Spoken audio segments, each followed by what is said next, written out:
Bonjour, je suis Julie Laporte du cabinet Gestine. Je vais vous parler aujourd'hui de l'état des lieux dans un logement locatif. L'état des lieux est un acte majeur de la gestion locative. Il consiste en une description minutieuse et détaillée de l'état intérieur et extérieur du logement qui est mis en location. L'état des lieux est prévu pour les baux d'habitation soumis à la loi du 6 juillet 89 pour des logements vides ou meublés. Lorsqu'il est établi à l'entrée dans les lieux, il sert à indiquer l'état de chaque élément constituant le logement à la date à laquelle il est remis au locataire. Par contre, lorsqu'il est établi en sortie en fin de bail, il permet de déterminer, par comparaison avec le document d'entrée, les dégradations et dégâts causés dans le logement. Il faudra ensuite déterminer si ces dégradations sont du fait du locataire ou non, et à ce compte-là, une imputation sera possible sur le dépôt de garantie ou pas. Il faut donc apporter une attention particulière à la rédaction minutieuse et détaillée de l'état des lieux.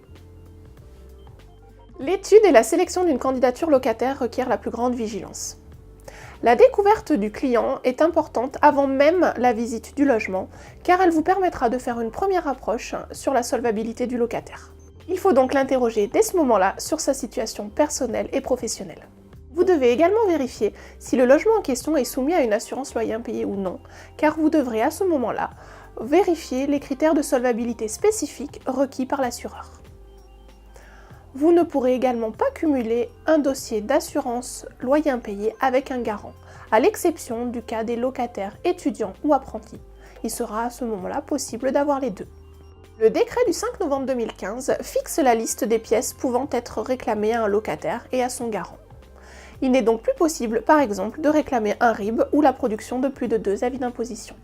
Une fois le dossier constitué, il faudra vérifier que les revenus puissent être pris en compte et que ceux-ci soient pérennes et garantis.